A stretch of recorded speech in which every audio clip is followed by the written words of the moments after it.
Hello everyone, this is Rajiv S. Khanna from immigration.com, the offices of Rajiv S. Khanna PC. This is our bi-weekly community conference call every other Thursday. Normally people post questions on the forums and in the particular thread where we read all the questions and answer from there, that thread somehow got deleted. We're not sure whether there's a glitch in the system or there was a human error, but we were able to retrieve 6 messages. What we are going to do is we'll leave the thread open where it says thread for August 7th conference call. We'll leave it open. Post your questions. If you want me to call you back personally, just send me a private message through the forums, or you can email me your question directly to help@immigration.com. Help@immigration.com. Only those people who had posted before. Otherwise, wait for the next conference call in 2 weeks. I will call everyone back and answer your questions. Okay. So once again, you have two choices: either post in the thread that is kept open if we deleted your question by mistake, or and or send me a private message with your phone number so I can call you back, or just email me at help@immigration.com. But this invitation is only for those people who had posted to the forums, whose message we deleted by mistake. But I think many of you are already here, so I may be able to answer your questions if you're already here. So, not too much harm done. Uh, like I said, we are still looking into what's going on, why we lost those messages. That said, let me get started.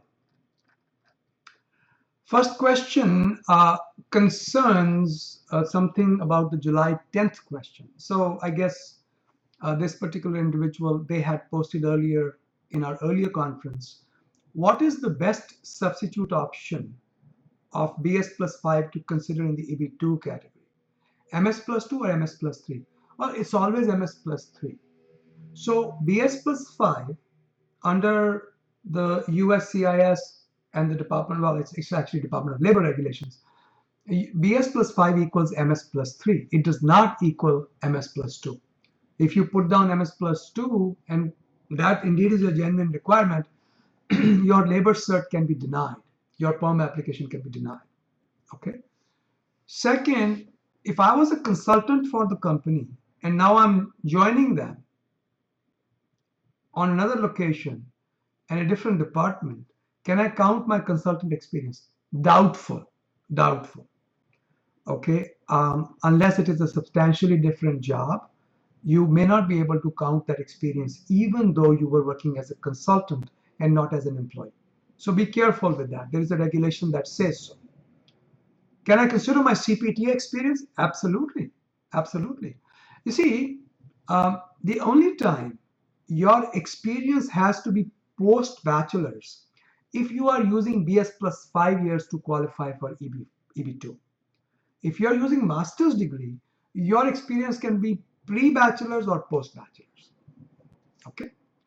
Next question is, company applied for H-1B extension. It was approved, but there was a typo. They've answered no to the full-time question. Is this a big problem? I don't think it's a big issue personally, because there are so many different places where you answer the same question. And especially if you have actually noted the hours as 40, a typo is probably going to be forgiven. Ideally, and especially if the employer is paying for it, I would like to get it corrected and file an amendment just to make sure that this gets corrected. But I don't think it's a big problem. Next question, they wanted me to speak about doing business as self-employment for H4 dependents. See, until they get work authorization, until that regulation passes, I think it is dangerous for an H4 dependent to start their own business. Because if you look at the regulations about unauthorized employment, employment doesn't require any specific form of activity. It is left to the government to decide what is employment. Even the smallest effort, like signing a check, could become employment in my view. And the fact that you're not taking money out of the company does not protect you. So, Amit, my feeling is that you should stay away from that. Of course, if the regulation passes and again, depending upon the final format of the regulation, um, and EADs are authorized for H4 people, it might become a lot easier. Okay. Next question is about an I-140 that has been approved from company A with the priority date of Feb 2009. They applied 485, but they were not working for them. As long as you had an offer letter from them and you applied for them through them for the 485, it doesn't matter if you were not actually working for them. So that's not a problem. You also have an I-140 from company B with 2010 priority date where you are currently working.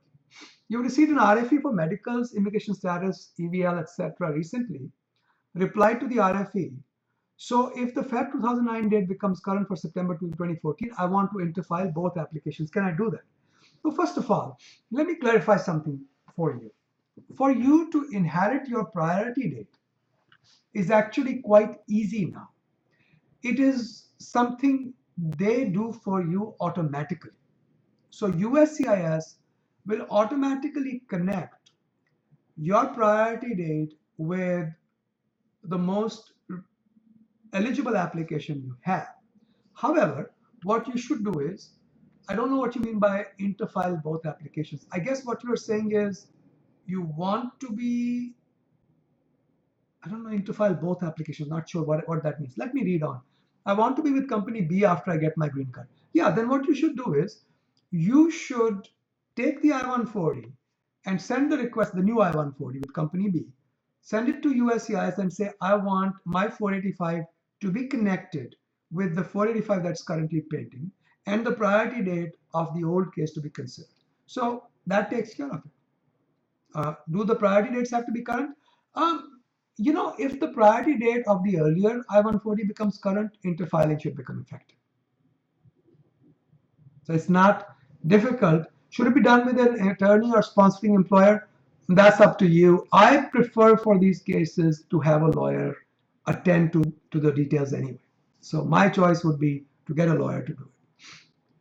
Now, the next question, there's a discrepancy in the dates of birth. The certificate of birth is accurate, but the passport is not. Now, when I submit my birth certificate during I-485 process, is it going to cause any issues? I think what you should do is you should get the process started to get your passport corrected. Okay, and if that doesn't get corrected, you go ahead and submit your birth certificate and explain the efforts you have made to correct your passport and provide affidavits, etc. And hopefully that should take care of the problem. Okay, I want you to start the process of correcting your passport. I think that would be the smart thing to do. A friend of mine is in this country for over 20 years. This is the next question. Got green card over 10 years ago, applying for citizenship. Over 6 years ago, cited for some misdemeanor or something. Well, we need to know exactly what he was cited for. Okay. Usually, if it's just a misdemeanor and it was more than 5 years ago, it is not going to be a problem for citizenship. Okay. And also, sometimes if there is a misdemeanor and government wants to make an issue of it, technically they can look at any time period they want.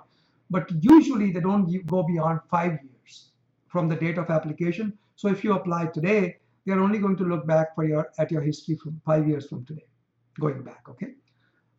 And just keep it in mind that even if there is a question of good moral character, your lawyers can step in and they can do something called rehabilitation to show that you're actually a person of good moral character, provide affidavits from people who know you, and that usually works. So it's not the end of the road. Don't worry too much about it, but get a lawyer involved. Don't do it yourself. I'm on F1 and the company sponsors my green card. When I finish my study before I get approved for green card, do I have to leave the country? Do I have authorization? Well, you can have an authorization to stay only if your 485 is pending. How should I convey the employer to sponsor for EB2 instead of EB3? That's a question really that is between you and the employer. As long as in good faith BS plus 5 or MS plus 3 can be required for the job is eligible for EB2. One of the points that the employers need to understand is that the green card job and the H1 job can be different. So today you're working as a business analyst, but the green card job could be project leader or project manager. And that job is being offered to you and will be given to you or is intended to be given to you only when the green card is approved. You can get it before also, but the point is that since it's a future job, it can have particulars that are different from your H1 job.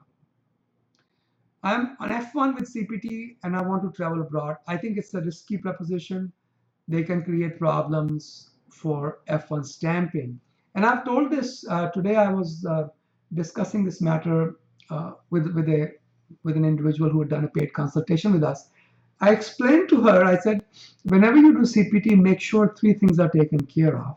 One, the school has somewhere in writing a policy that says, well, let me take a step back. First, it should be a graduate program. If you're getting CPT in the first semester, it should be a graduate program. Two, the school should have a policy that clearly says that practical training is an integral part of this course. And three, the school must sign a cooperative agreement with the employer for whom you will be getting your training. And the fourth thing, which is kind of relevant, is also that the degree should be accredited. Okay. So yeah, traveling abroad in CPT, etc., I think could be problematic. Marco has a re-entry permit last 5 years, but currently his permit is expiring August 5th. Oh, it's already expired. And he's not entering. Well, your green card could be considered gone, but you were here in March 2014. So March through August, April, May, June, July, August, it's less than 6 months. It's difficult to say, Marco, they can give you a hard time, okay? But the good news is, if somebody comes to the airport and they have a green card, the government has to let you in. They can put you in removal proceedings and ask you to appear before a judge eventually, but they will let you in. There's no question about that. So it's difficult for me to predict. You should have entered before August 5th, but if you have not, your fate is up in the air. Okay, certainly worth trying. If you don't try it, you will have bigger problems. So come back in. Let's see how it plays out. Imi Ravs has a question about 485 filing. He has an approved I-140 from employer X, but he couldn't get an H1 through them because he came, and then when he went to get visa stamp, he got stuck with a 221G, but then the visa was granted, but in the end, the H1B petition was revoked. So he does have the I-140 though. Now, he's returned to USA with employer Y, another employer, in January 2014, which is the top 4 consulting firms. So the questions are, I have an approved I-140 through X, but filed under consular processing. Should I continue the green card processing given the H-1B revocation? And I think it's you can take it two ways. You can either just stay quiet and take advantage of the I-140 priority date for the new employer's green card, which I think is a very conservative and safe option.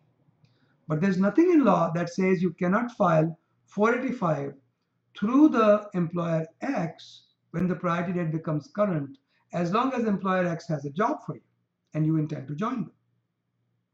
Okay, so I definitely don't think you should do consular processing.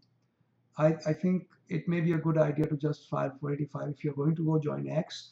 Otherwise, just use the priority date. Withdraw your consular processing and just use the priority date of the I-140 for the new case that employer Y is going to be filing. Okay, folks.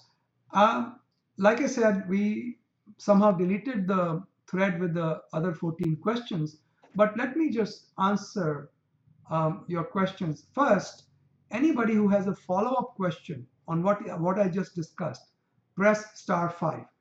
No new questions, just follow-up questions. Press *5 on your phone, please. Any follow-up questions? *5. Press *5 on your phone. Okay, there are no follow-up questions. Let's do new questions. Any question at all, press *5. 1. Press *5. I see so far only one question. 2 questions. Press *5 on your phone. All right, well, this is going to be a short call. Normally, we end up taking the whole hour. Oh, 3 questions. Okay, no problem. And I apologize, guys. That deletion of the thread caused a lot of problems for people. But in the beginning of the call, I said I'll be willing to call everybody back and deal with them individually. Make sure we cover the delay, etc. People would have suffered otherwise. So no problem. Let me start on the new questions. Let's go to California. California, go ahead, please. Hi, Rajiv. This is Chetan here. Thank you for hosting this forum. My question is related to Canadian PR. I don't know if you handle those queries. I do not actually. Our work is limited to the US side. I know nothing about Canadian immigration side. Okay, no problem. All right. Thank you so much. You're welcome. Appreciate it. Good luck. Okay, let's go to the next raised hand.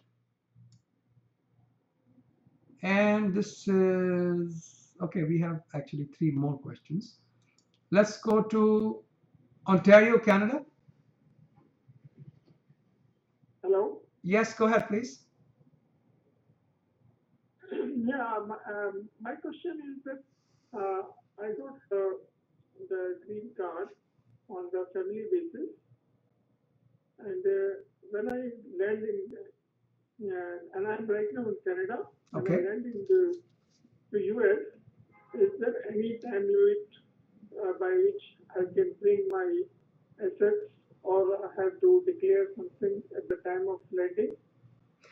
I am not aware of any time limit for bringing your assets over to the United States. You could bring them even 10 years down the line. There's nothing in law that says you have to bring your assets once you get your green card. You have to bring your assets into the United States right away, or within 6 months, or within 10 years, anytime. Do I need to declare how much I will bring later on at the time of landing? There is no such question anywhere. The only question pertains to, I think, the cash that you are carrying on. If you bring in a lot of cash, a sack full of cash, you have to declare that. But what assets you have in Canada or anywhere else in the world does not have to be declared during the green card process. You may have to declare it, and I'm pretty sure you will have to when you are dealing with your filings and all tax filings in USA.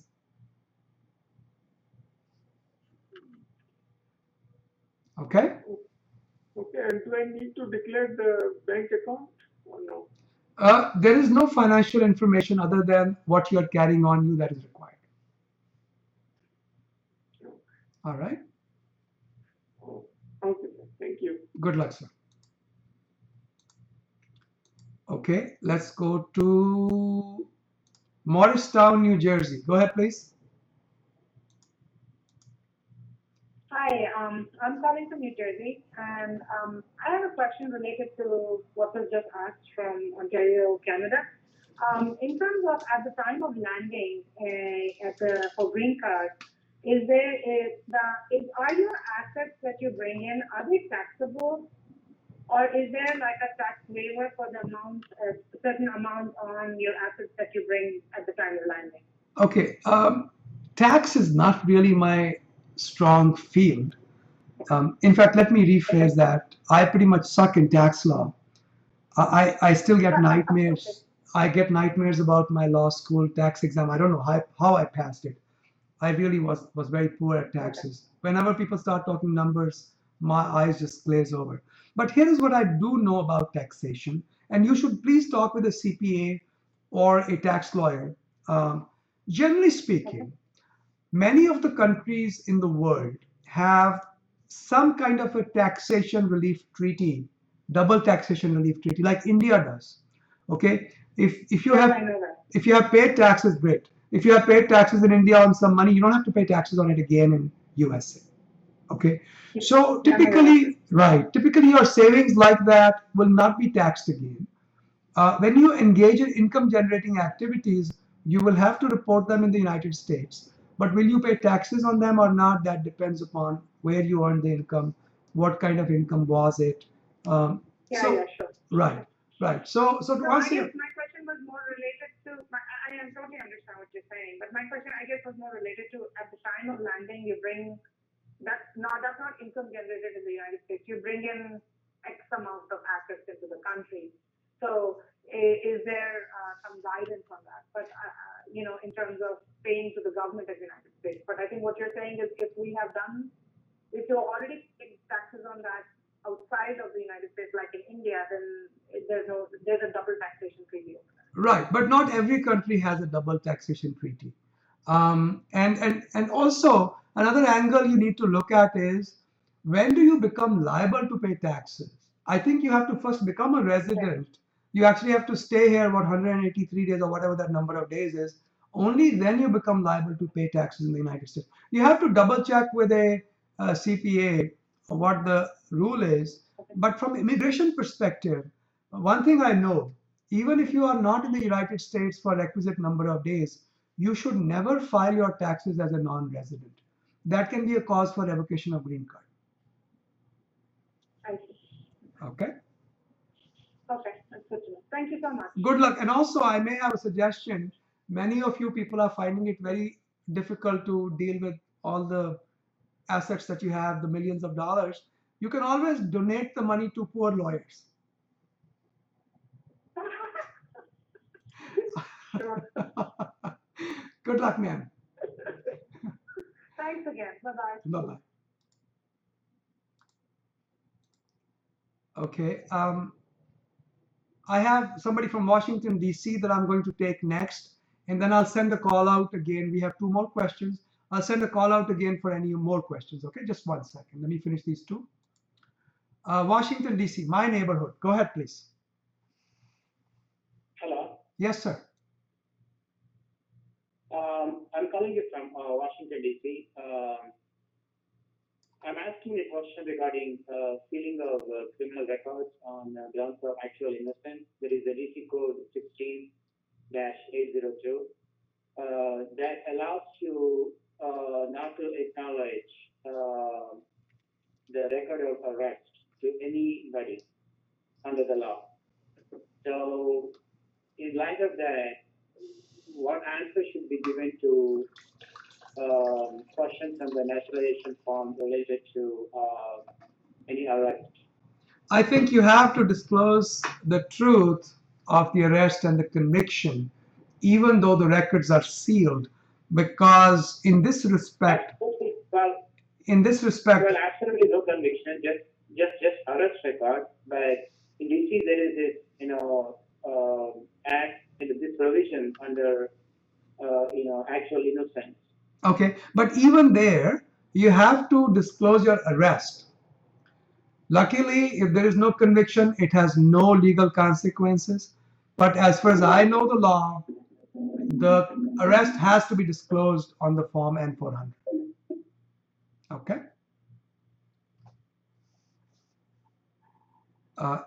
Did you hear me, sir?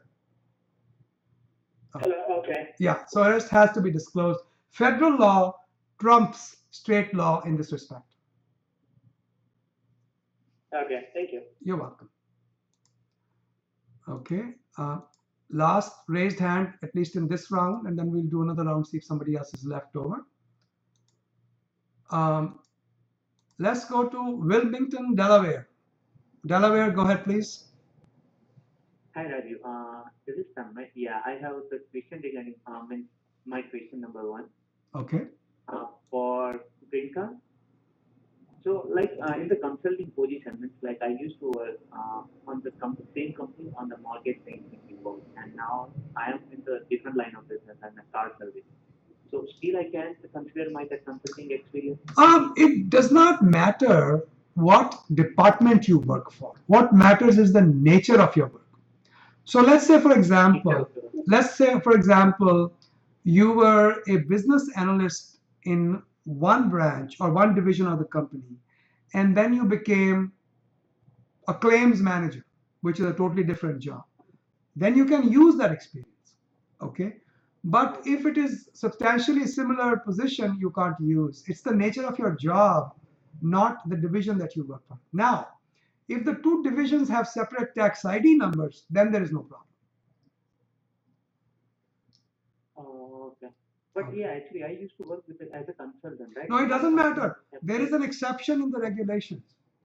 When you are working somewhere as a consultant and then that entity hires you, you cannot use the experience gained with that entity unless the experience is substantially different from your experience with them as a consultant.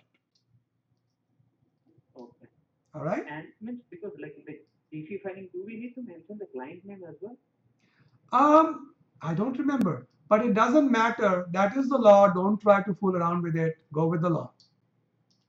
Oh, got you. Okay. All right? And for CPT experience, like I can mention means whatever means if I will try to be in the MS plus P, so I can consider my CPT experience. Absolutely. During my Absolutely. If you go with MS plus 3, you can definitely use the experience you gained before you got your master's degree. Okay. Okay? Got it. Thank you.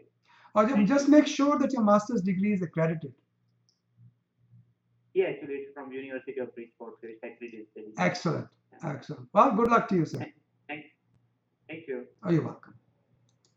Okay, guys, let's do another round of calls and make sure that everybody's questions are answered. Anybody has any question of any sort, please press *5 on your phone. *5. Press *5 if you have any question at all. Okay, one question. Once again, press *5. Two questions, two people. Okay. I will go in the order you folks logged in. Let's go to the delightful state of New York. New York. Yeah, hey Rajiv, hi Rajiv, this is Amit here. I just now posted the question. Amitji, I saw your question about H4 wife, right? Doing business? Yes, yes. Yeah, I remember I answered that saying avoid that. I don't think it's a good idea until and unless the EAD regulations pass. Once the EAD regulations pass, and then she can do business, I'm pretty sure. No problem. No, my question was regarding that she was on H1 earlier. Yeah. I was mentioning the same question. It's the last question. Oh, okay, because you have question. There's a question from Amit about H4 dependents working. Yeah. No. Mine is a similar question, but a different one. Yeah. It was more about, say, I had H1 earlier in the past. Give me one. In 2006. Yeah, Jan 2006 to Oh, okay. 2007. Okay, I just refreshed my screen. You must have posted it just a second ago. It's kind of funny. There was another Amit with a different question. So let's just go to your question. I had an H1 earlier and currently on H4. H1 timelines are Jan 2006, Jan 2007, H1. That's 1 year. Jan 2008 to February 2010, H1. That's 2 years. So 3 years. Went back to India, stayed there till November 2013. Was it Feb? So, okay. So you left in about 2010, 2011 and you stayed outside? Yeah. Sorry, can you please come again? Okay. So the question is, if there is a gap of more than, say, now since the gap is of more than 4 years since my last H1, so can I still apply for a H1 outside the gap based on the old H1? I think you have two choices. One choice is to get 6 years of H1, but then you are subject to the cap. Okay. The second choice is to just take the remaining 3 years of H1 you have left and not be subject to the cap.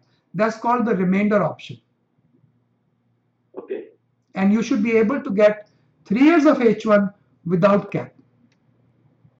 Okay. All I just have a follow-up question on that one. Sure. Say, if I went ahead with the out of cap option and say I have this remaining 3 years, but somehow USCIS gives me approval for the 4 years. can I stay beyond 3 years, or like No. should I consider it a mistake from USCIS and go back after 3 years? Don't take advantage of USCIS errors, because they reserve the right to come after you for knowingly taking advantage of their errors. So don't do that. Okay. But if you file a green card during this time, after 1 year you are entitled to unlimited H1 extensions anyway. Okay. I got that. Yes. Okay. Thank you. Oh, you're welcome. Good luck. Thank you. Then we have two more people. New Jersey, go ahead, please. Hi, I had written the question on the forum. I'm not sure if it was addressed earlier. Actually, I joined a little bit late, and I apologize for that.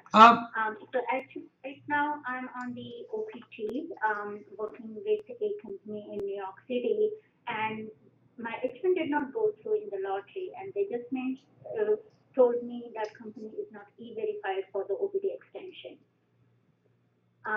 So I'm wondering what are the options I have to continue the employment. One is looking for the job outside with the company who is e-verified.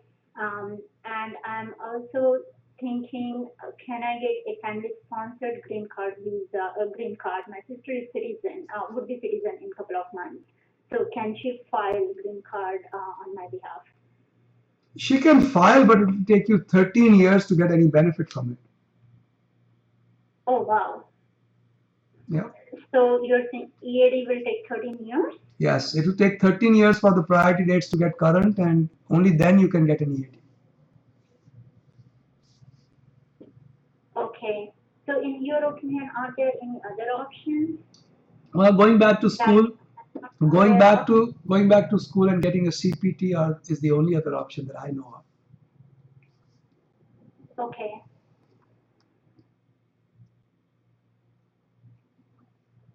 Okay. Okay. Is there, I can make a request for the e-verification separately apart from the employer? Would that work? I'm not sure how the e-verification works actually. E-verification, the employer has to apply for E-Verify program.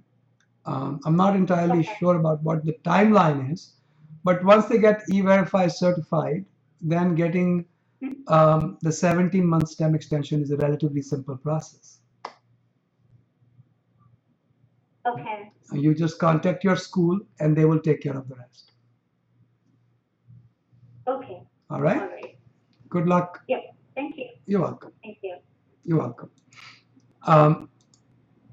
I see that some new questions have been posted when I refreshed my screen. I will get to them in a minute. Let me just go to Memphis, Tennessee. Memphis, Tennessee. Go ahead, please. Hi, Rajeev. I've got a question. My sister priority date is out, and unfortunately, she came over here on a visit visa. How can I apply, or how can I change her status to and get her green card processed? I'm not clear about the facts. First of all, are you a U.S. citizen? Yes, I am a U.S. citizen. My father filed a file for green card for my sister long time ago, and her priority date is out. Okay, it's current now. Okay, hang on 1 second. Let me ask a couple of quick questions. She entered USA on a tourist visa? Yeah, she came to US on a tourist visa. Okay. When did she enter USA? She entered 2 months ago. Good. How long is her stay? How long was she given to stay in the United States? 6 months. Good. Okay. Is your father in the United States? Yeah. The process for converting your sister's green card within USA is quite simple, actually. Okay. It involves filing for something called adjustment of status. Adjustment of status. Okay. Form I-485 and all the accompanying packages like I-765, I-864, I-131. These are different forms that serve different purposes. It's not something that you need a lawyer for necessarily, but because she's here on a tourist visa, I would like you to get a lawyer anyway, because government doesn't like people who convert from tourist visa to green card. Um, However, if they've been here for a couple of months, 2, 3 months, and then because of certain change in circumstances, they want to apply here, as long as they did not have a preconceived intention to do so when they entered the United States, you should be fine. So my bottom line recommendation is do adjustment of status, but get a lawyer. I think it's worth it. Okay, but the main thing is, when she got the green, when she came on the tourist visa over there in India, she mentioned no, for nobody has applied for me. She wasn't aware of the fact that my father had applied. Okay, that becomes Be a problem? That just became 10 times more complicated. Okay, why? That became 10 times more complicated. Okay, why did it become 10 times more complicated? Because what she did can be construed to be misrepresentation, and misrepresentation is a permanent bar from entering USA. So now you definitely need to get a lawyer, and it's probably going to cost you 3 times more than it would have, because a lawyer will have to explain how this was not done deliberately and it was an error. Okay, and a lawyer may even decide, let's not do adjustment of status, let's do consular processing. It's a difficult decision to make, but this is a much more complicated case than a normal case. Oh, okay. Okay. So you recommend she should not do adjustment of status? I don't recommend anything. Somebody needs to sit down with her, parse through all her facts, and then help her decide what is the best way to go. I don't have any recommendation. This is not something you can just give a snap opinion on. I can point out the issues that I see, but I cannot give you a resolution because a lot of it will depend upon the exact facts of the case. Okay? Okay. Good luck to you, ma'am. Thank you so much. You're welcome. Bye-bye. Okay, last round of calls. Actually, let me just go back to see if there's something new. So, Amit's question I answered. Shireen Ahmad said, my question got deleted. My parents got green card through me. I'm a US citizen. Do they have to declare the money or property they owe at the time of landing? I think Shireen was here. I just talked with her. But just in case I did not, and the answer is there is no time frame to bring money into the United States. And the amount may or may not be taxable depending upon the exact nature of the income. If it's a tax-paid asset, it may be protected because of double taxation relief treaties. But you need to talk to a CPA or a tax lawyer, not to me. But at the time of landing, I'm not aware of anything you have to declare other than what you are carrying with you. Okay. All right. Once more, anybody has any question, please press *5 on your telephone. *5. Anyone has any question, press *5. Okay, it looks like we are done for the day. Let me just refresh my screen one more time. Make sure there were no more questions posted while I was talking. Okay, and it looks like we are all set. Oh, there's one more question from Divya Gupta.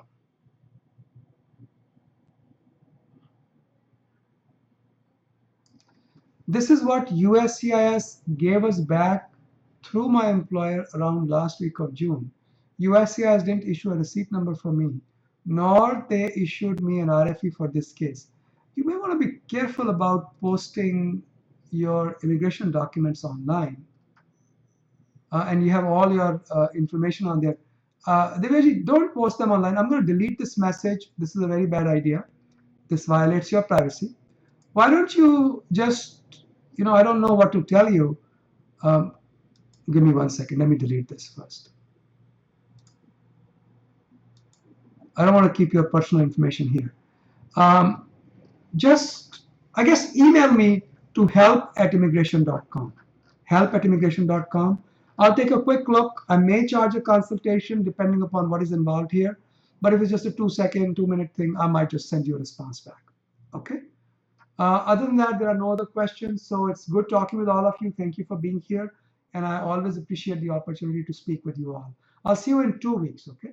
Bye-bye. Every other Thursday at 12:30 p.m. Eastern Standard Time, we host free community conference calls. Everybody is welcome to join.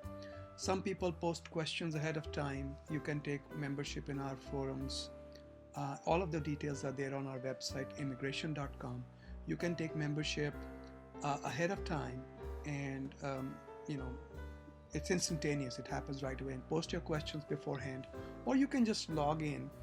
The phone number and all are provided: 202-800-8394, 12:30 Eastern Standard Time, every other Thursday. We have free apps for both Apple iOS platform for your iPhones and iPads, as well as for Android. Just look for immigration.com, the period dot, and the application should show up.